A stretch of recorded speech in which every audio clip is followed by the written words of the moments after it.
When the Galactic Enforcement Fleet intercepts what appears to be a defenseless human drifter in the void between stars, their automated combat systems flag the vessel as an easy capture. But something is wrong. The AI hesitates, then issues a warning that sends ice through every alien spine on the bridge. Apex predator detected. What follows is a brutal lesson in why humanity earned its reputation as the galaxy's most terrifying species, not through technology or numbers, but through something far more primal. One human, one ship, and a fleet about to learn why you never ever corner an ape descended from African plains hunters. This is the story of Commander Threll's worst day, and humanity's most savage introduction to those who thought themselves superior. Commander Threll of the Sivarian Enforcement Collective had been having a spectacular day, right up until his targeting computer experienced what could only be described as an existential crisis.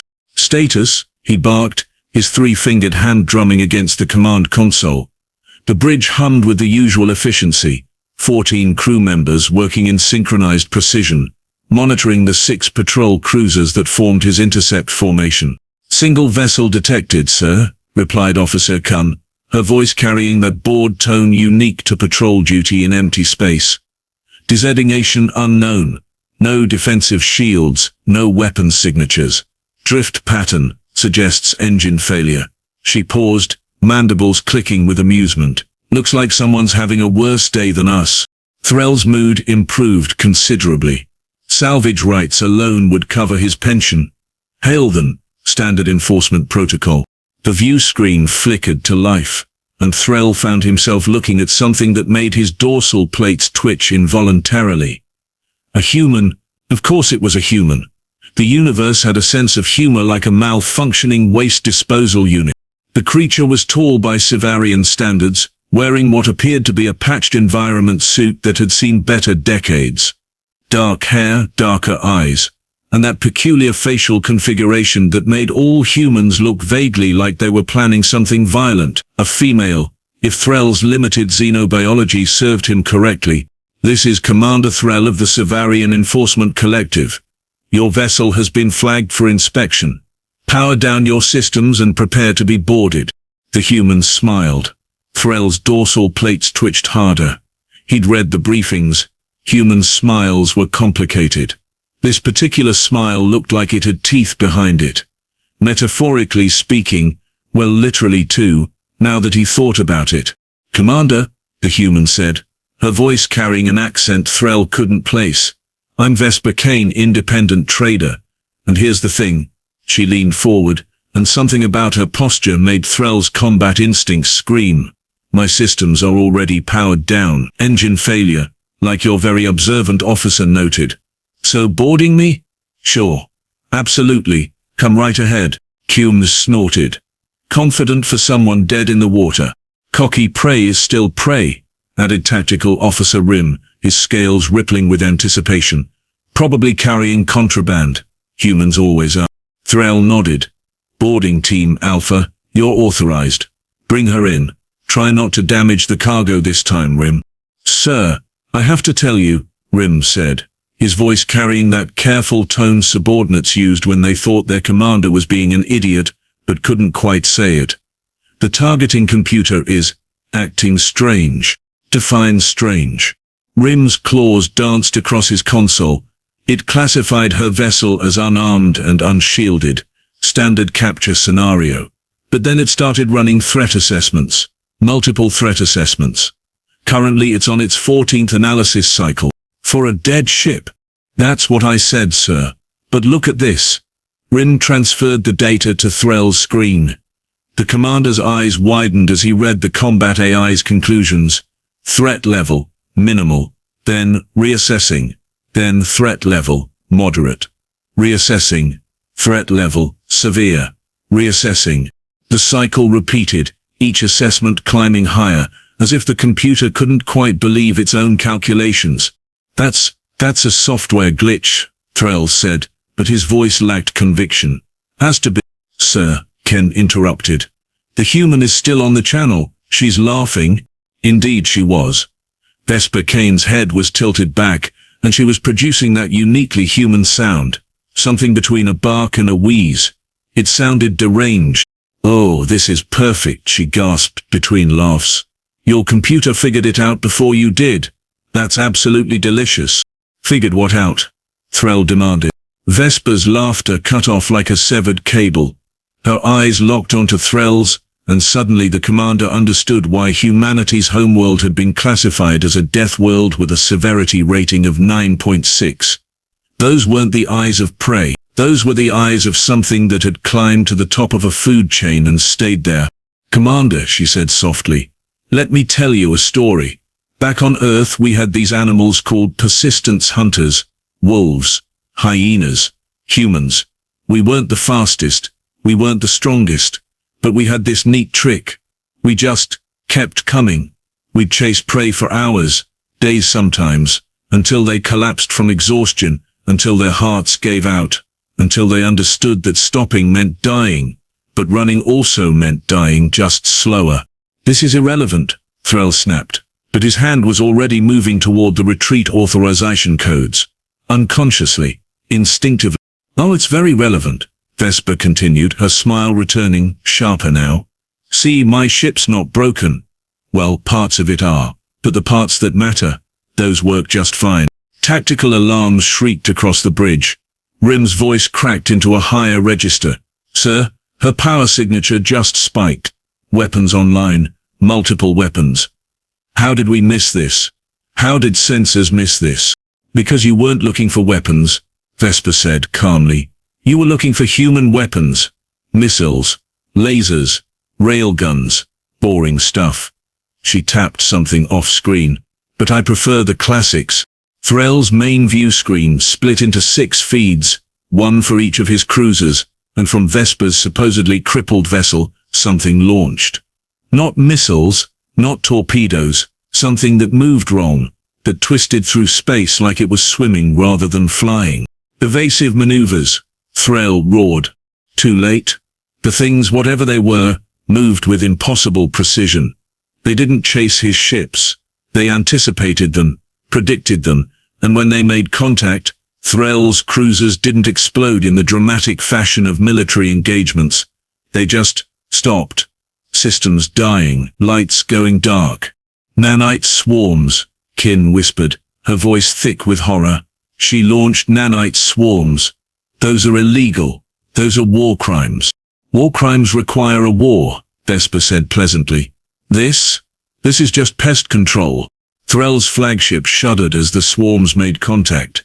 He could hear them through the hull, a sound like insects chewing through metal, which was essentially accurate. His crew scattered, some running for escape pods, others frozen at their stations.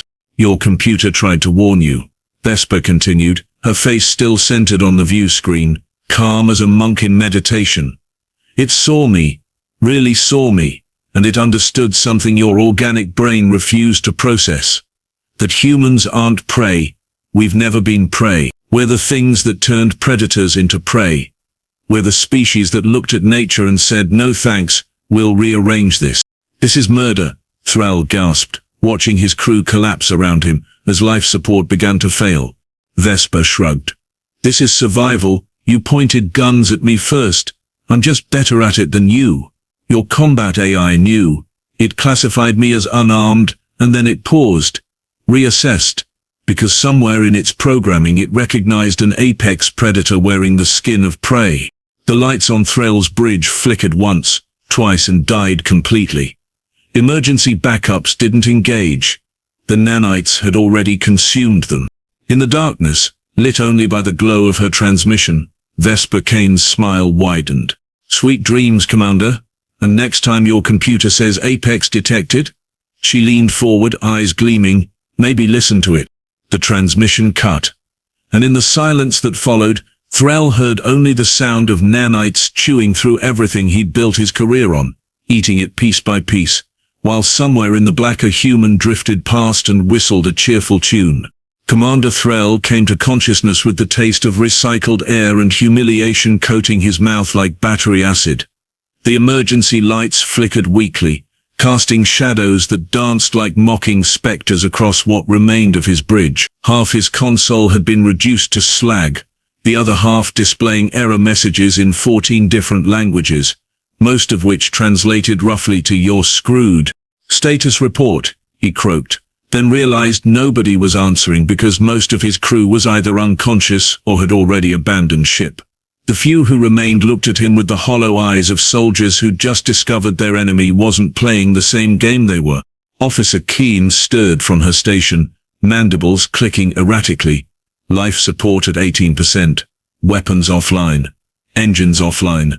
Communication array, partially functional. "And sir?" She paused, her voice dropping to a whisper. "The human is hailing us again." "Don't answer it," Threll snapped. "Too late. She overrode our systems." Of course she did. Because apparently today was the day the universe decided Threll needed a lesson in cosmic humility delivered via one psychotic human woman and her weaponized insects. Vesper Kane's face materialized on the view screen, and Threll noted with bitter satisfaction that she at least had the decency to look slightly less amused than before. Slightly. Her expression now registered somewhere between cat with a mouse and professor with a particularly slow student. "So," she began conversationally, "here's where we are. Your fleet is disabled but not destroyed. Your crews are alive but uncomfortable. And you're currently drifting through a sector of space that won't see another patrol for approximately 6 standard weeks." Question. Threll's remaining tactical officer, a young Sivarian named Pell who'd joined the force 3 months ago and was clearly reconsidering his career choices, raised one trembling claw. "Why didn't you kill us?" "Excellent question. Gold star for Pell." Vesper pointed at him, through the screen. "Because killing you would be easy. Boring. Expected.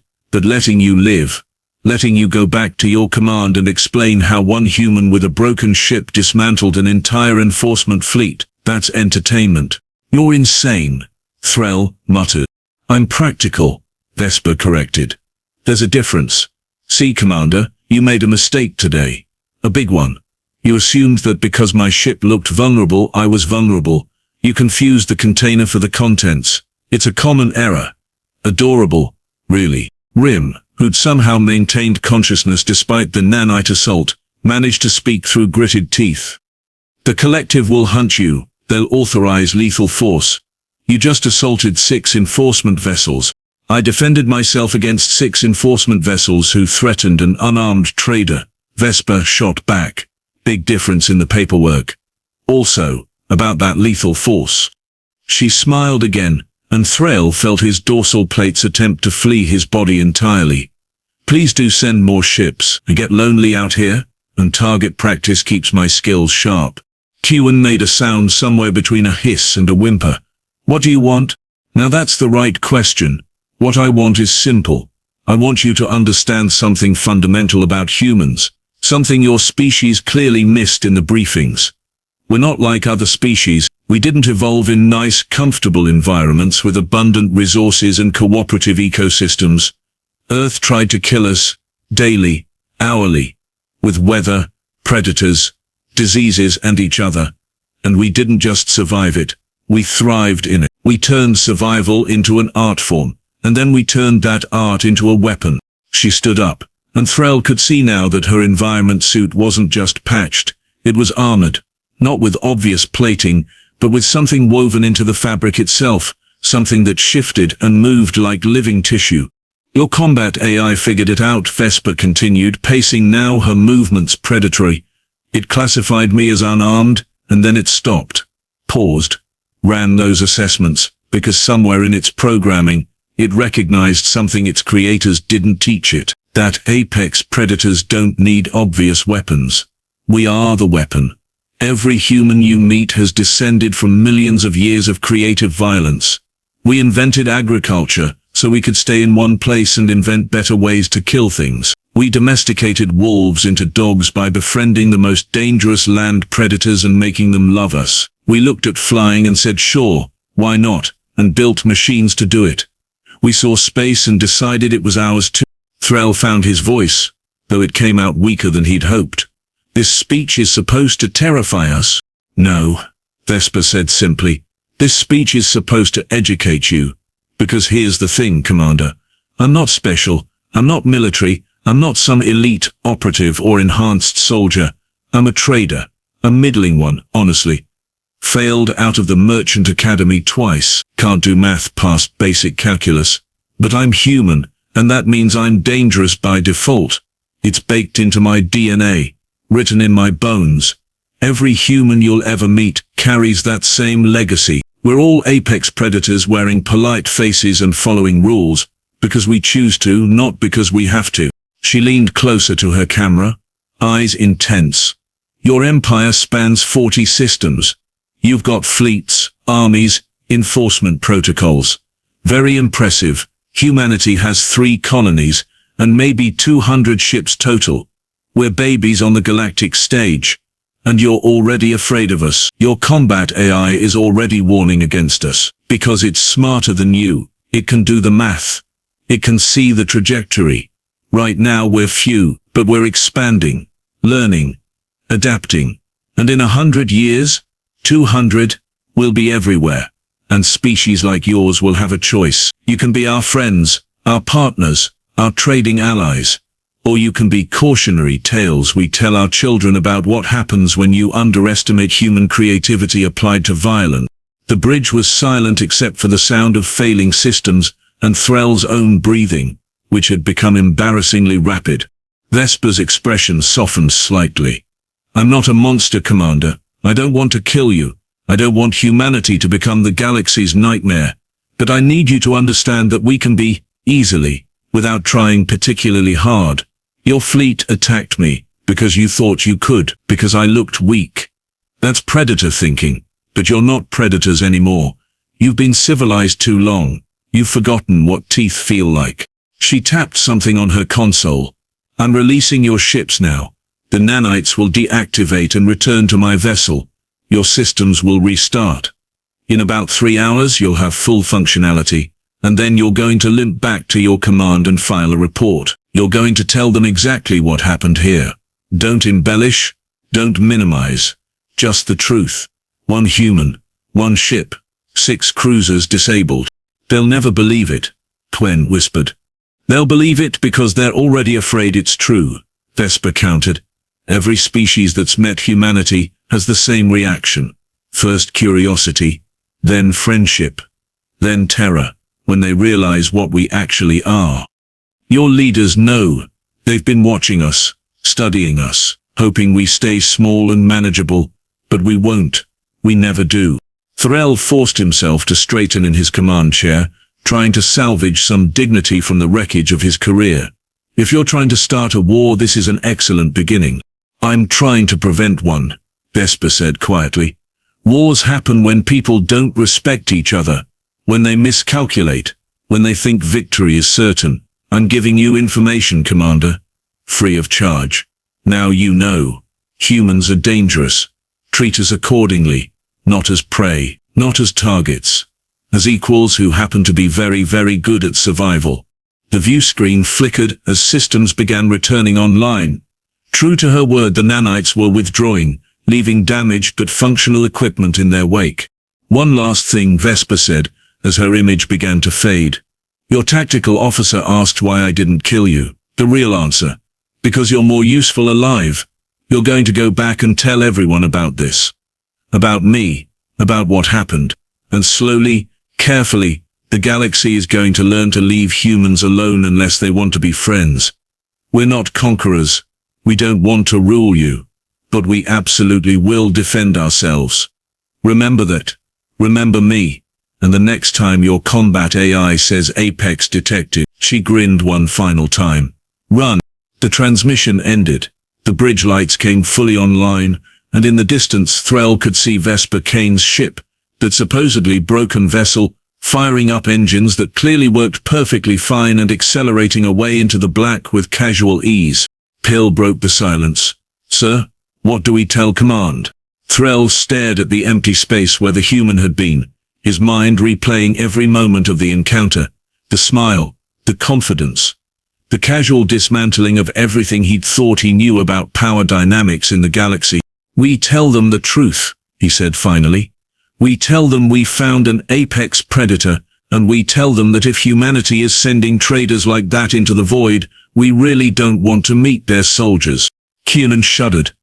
Do you think she was bluffing about being ordinary? Threll thought about it. About how easily Vesper had controlled the engagement. About the nanites. About that smile that promised teeth and consequences.